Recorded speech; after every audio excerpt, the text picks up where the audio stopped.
fight round number 2. Meow. Starting to the bottom left for the Prime team. We have the one and only MarineKing Prime. We had a very, very funny game on Whirlwind. MarineKing might go for an aggressive build again. Gonna find out pretty soon. So far it looks still pretty normal, but we're not there just yet. Bottom right of the map we have in blue for CJ Entus. CJ Entus Bbyong. This is the map where you would expect to see a build like that because it's a 2-player map with a medium length rush distance. There's a lot of proxy locations, so... Well, there we go. The supply depots are there. We have gas first this time for MarineKing. Yeah, this is... I just don't like... I don't expect anything else but a Widowmine Marine drop or a Hellion drop or maybe even the Cloak Banshees on this map because the rush distance is just asking the players to do something like that. I would expect to see like a Hellion, a Banshee build here. This is, as you said, the rush distance, is, especially on air, is crazy good. Now we have a proxy scout here by Bbyong. He doesn't want to run into the same problem that he faced in game number 1. Yeah. You know, Bbyong at this point is just going, alright, if you did it to me in game number 1, you're probably going to do it to me in game number 2 on this map. I have to check everywhere. And he's just continuing to check, because if he loses to some sort of cheese or all-in, he's out. You know, he has to go the up and downs because he's already down in a game in this series, so I like his patience here. The position of the barracks for MarineKing really indicates that there's a high possibility that he builds something on the right side of his base. He can even build it over on the low ground. Yeah. I mean, at this point, really, we're going to see the Marine heading towards the ramp, trying to shut down the SCV, which should not be the case here anymore, so Bbyong should have the scouting information that he needs. You know, this is actually going to be really close with the Marine now halfway done, but the SCV should be able to spot what's going on there. I think you're right. But that happened in the first game too, and as it turned out, Bbyong didn't really know how to react to this. Now the SCV spots the barracks, checks the tech lab as well, which is really important. Sees the second gas, sees the factory. Now he knows it's Banshees. And for him, he wants to, of course, rush into that Viking now and also eventually get an eBay because, yeah, MarineKing could cancel that now and switch his tech, but it would take him so long that it would even weaken the push. Here comes the command center for Bbyong now, but he knows what he's up against, so he should be able to... Well, I'm not going to say it actually, because that's what we thought in the game number 1, and it didn't turn out to be true. So let's see what exactly he can do here. But with the second gas, we should see, of course, the Cloak upgrade come out very soon. It's a lot cheaper now, since the last patch hit. Now it's only 100. You don't have to invest the 200 anymore to get the Cloak, and a much better option than getting the Hellbats, of course, these days. Yeah, for sure. The Hellbats just... I feel like there will still exist some builds that use Hellbats early, but it's just so hard to pull it off. And it only would work on specific maps. So those builds are kind of dead. Cloak here before the first Banshee is about to have enough minerals for the Banshee, and this Cloak buff really makes these Banshees so viable. You can see how quickly they can come out here. I mean, he can have the first Banshee right away after the Cloak is started, which in the past would take you a little bit longer. And let's see how Bbyong is going to react to this, because so far he's not doing too much. The Hellion alone damaging the Marines is already a big deal, because the Banshee then can take them out later on. So the more hit points you take away from the Marines in the beginning of the game, the more effective your Banshee harass is going to be. And now we have the Widowmine coming out for Bbyong, and that will help him quite a bit with his defense here, as long as he gets that Widowmine into the mineral line in the main base or the natural. Yeah, he doesn't have an eBay, and his starport is on the way, so he's going to want to get that Viking out ASAP. Yeah, he's getting a bunker now as well. And there comes the eBay, but it's very late, so he will actually have to use scans to make this work. Yep, that Widowmine, it will work against the Banshee, but not if the Banshee is cloaked. Yep. And it does not one-shot a Banshee either, so he's going to have some support. The Cloak is soon to be done, and of course MarineKing heads into his own commands, and he kind of has to, but he delays it because of his fast attack. And he is flying all around the area where the Widowmine can actually hit. Nice! Well done. There, and now he's going to be able to deny the turrets, and there's no scan. Yeah, gets to it. There we go. There's immediately the Cloak. There's no scan, as already mentioned. No energy. He's just ignoring the turret. Even if the turret finishes, he's just going to micro against the Marines and stay away from the turret over here and kill the gas SCVs. The Viking looking a little bit awkward right now. MarineKing having a great day. He had 10 kills on that Banshee already. Yeah. You could say that Banshee paid off. Yeah, and he's even going to damage these Marines, killing a few of them here. And back at home, he's got a Command Center nearly completed. He's got more Banshees rallied. And he also has a ton of Widow Mines and units he can come for a ground push with. 14 kills on that Banshee, taking down Marines and SCVs, moving in again, killing another one. Now being rallied over the bunker. Not the smartest choice that MarineKing made today, but that Banshee did so much damage that we are just going to overlook this. This was really well done, and Bbyong is falling completely apart here. Yeah. MarineKing has to be careful. There are still a couple of missile turrets. Now he moves back. Yeah, it's like as MarineKing falling apart, Bbyong falling apart here with that Banshee control. He only gets 1 kill. Okay, so we have in total 16 Harvesters killed. That is kind of unheard of with the Banshee opening. Now another one moves in, and Bbyong is trying to go for his own delayed cloak. Keep in mind that MarineKing, even though he goes now into the 3rd base, has to catch up, or had to catch up in Harvesters too, and also in Mules. But at this point, I mean, Bbyong is in like a world of pain. Yeah, this Widow Mine was never moved, by the way. It turns out that you can't dodge with cloak. That's the first time I've ever seen that situation occur. Oh, nice. Nice. Kills 1. That helps him, you know, these positions, they help him. Yeah. And yeah, the Hellions do what they can against the Marines. Line them up, trying to damage those SCVs a little bit so that the Banshee might be able to move in and get more kills. But it's actually right in the circle of the Vikings. As soon as it runs out of energy, this Banshee is going down. Now trying to move in and get at least a couple of kills. Yeah, he's going to get 1, 2 here, nice. And 2 energy left, so he will finally be killed once he runs out, damaging 1 more SCV on his way out. But MarineKing is down on supply right now. He has actually too many depots. He's at 42 out of 81 supply, but he's getting the 1-1 upgrades out first. That's the Raven, and MarineKing's Banshee follows the Banshee of Bbyong. He's like, I'm gonna learn to shoot air units. You just wait and watch me. You know, we could see an auto turret.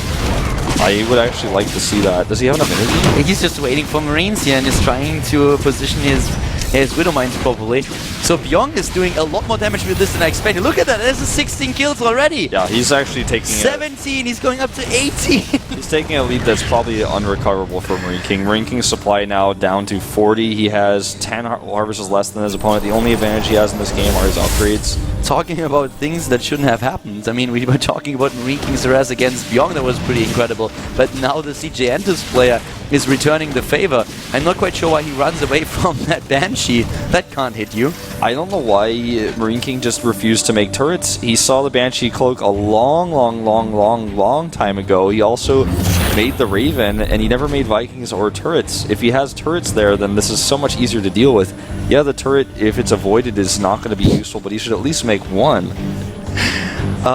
We have games where players really go blow for blow. This is one of those matches where the players go throw for throw. And so far it looks like MarineKing is a little bit more successful with that. Takes down the Banshee in the end with his Widow Mine, but he is down nearly 20 supply. All 15 at this point. And the Banshee comes in again, starting to... sees actually also the 2 Medivacs. Yep. This is really funny to watch, actually. The Marines just getting healed by the medevac like that.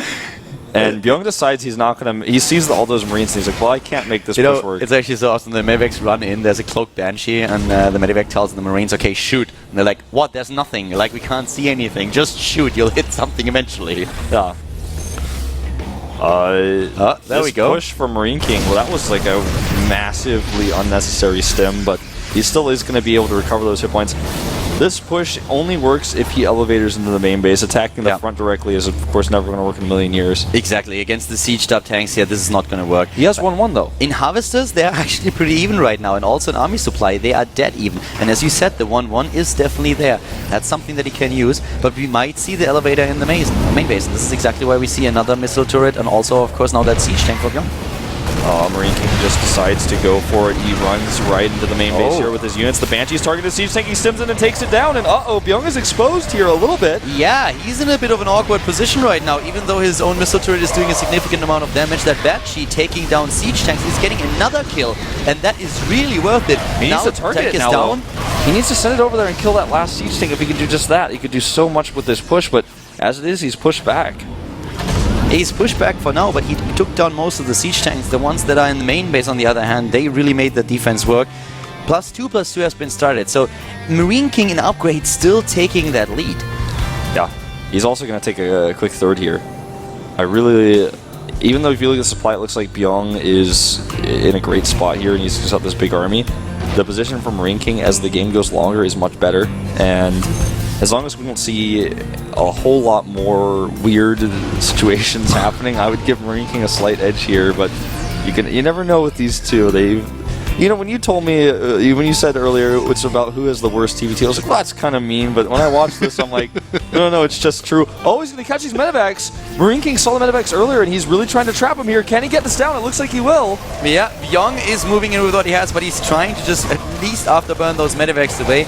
Not a Nohana moment. There were a few Marines left behind in this scenario. Both of them trying to take a third base right now, and MarineKing the one who's actually successful. Yeah, MarineKing also denies Bbyong's third base with this small little drop over here, and Bbyong just kind of seems like he's a deer in the headlights right now. He sees the Marines over there, then just moves his Marines kind of close to MarineKing's Marines, moves his command center way too far back, and MarineKing is getting all this time right now. He's been mining from his third for such a long time. Nice sniper on the medevac. Bbyong is so heavily supply blocked that it's crazy. MarineKing taking out a couple of units, and you know, this is actually this is only the second best of 3 of the day, but I don't think there's any doubt there's actually no doubt in my mind at all that this is the most entertaining series that we are going to watch today. Yeah. Maybe not the most skilled one, but definitely the most entertaining. Speaking of supply blocks, we did see earlier Bbyong drop that call down supply. I mean, MarineKing definitely taking a significant lead here with a +2/+2 now, and his third base was mining a lot faster. Keep also in mind that with the position that Bbyong takes now, and MarineKing already being this active one. Ooh, that could be painful! It certainly is. MarineKing though, his 2-2 is not done. His 2-2 is not done, and he's not sieged. Bbyong gonna take, looks like this fight here definitely will. 2-2 still not completed, and Bbyong stutter steps his way to victory. At least in this fight, maybe in the game, suddenly taking the 20 supply lead. MarineKing caught with his pants down just a few tiny seconds before his 2-2 would have been finished, and of course, that Widow Mine hit at the beginning. He does not want to fight here. He does not want to fight here. It's not worth it to get that one siege tank and lose half your army. He doesn't have siege tanks anymore. He doesn't have siege tanks anymore. He has the upgrade lead, but his army is way too small. He's trying to make this work. The Widow Mine damaging a medevac here. It looks like he's going to lose his third command center. It's targeted here. Repairs. Will he save it? He doesn't save it. The siege tank gets another hit off, but MarineKing can't move in there. Too many tanks for Bbyong, and now the siege enters player in a 40 supply lead, about to even out the upgrades. MarineKing just with that huge micro mistake earlier, something that I would normally overlook, you know, and chalk up to a mistake, but just some of the sloppy play we've seen from him in certain parts of this game, just really giving Bbyong a lead here. And Bbyong he's killed the command center. He continues to push. He's got a 4th CC on the way. Well, this is I mean, right now we still have the massive lead in overall supply for Bbyong, and Bbyong is now mining from 3 bases, has even the 4th command center that he's building now. His 2-2 is going to finish very soon, and then MarineKing doesn't have a single advantage in the game anymore. Yeah. He has a sensor tower, which is going to make it it's going to make it harder for him to deal with, or easier for him to deal with the drops that might come to the south. He sends his own drop down to the bottom right, and maybe, I mean, this is what MarineKing does when he's behind in TVT. He's like, all right, where's his base? Okay, I'm going to put all my units in about 8 medevacs and go to your base and hope it works. Rolling the dice right now. And Bbyong, is he ready? There we go, Vikings and missile turrets, but here comes the counter drop. Yeah, counter drop. Actually, no. Well, just a bunch of empty medevacs for some reason, and, you know, MarineKing actually has his tank sieged up here in a good position. He's also taking out a lot of production. Yeah. Massive stims here by Bbyong. Yeah, massive ones, and he's taking a lot of fire. The siege tanks are gone on the other hand. MarineKing for a second equalizing the supply, but then falling behind again as his own army is taken out in the main base. He buys himself some time, but he still has only 2 bases, and Bbyong is now about to get his 4th. Yeah, Bbyong is about to get his 4th. Bbyong just needs to add more production. He's not even remaking his production that he just lost, and production has kind of been his problem. He always has a little bit of a bank. 3-3 on the way for him faster than the one for MarineKing because he just doesn't have the income anymore to support it. And MarineKing's remade third it's getting close to being completed, but he needs to take some sort of lead. He needs to do something like what he just did. Go for a big drop in the main, go for a drop at the third base maybe. You know, army supply is currently 20 up for Bbyong, 25 actually. And he wants to win this game right now. The upgrades are the same. He has more tanks than his opponents with 7-4.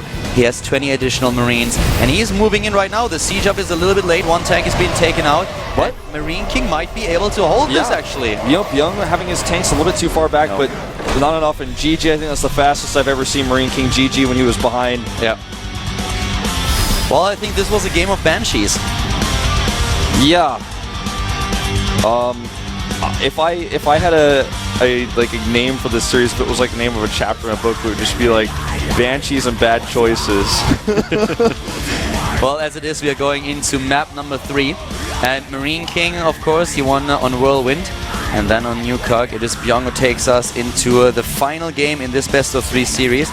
A very entertaining series at that, and let's see what exactly is going on. I could see MarineKing once again with a proxy. Maybe Bbyong now decides to be the aggressor. So far, he was the one who was trying to play the more economical game. And the map is Anaconda, so this is a kind of a weird map where anything can happen.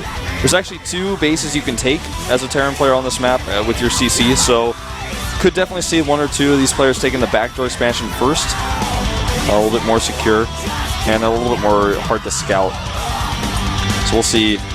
Both these players just have this look on their face, especially MarineKing on the left, of, oh, this series has just been so strange. I just want to finish this. I want to go straight to the Premier League here. I just want to take game number 3. They both want this to be over with, that much for sure.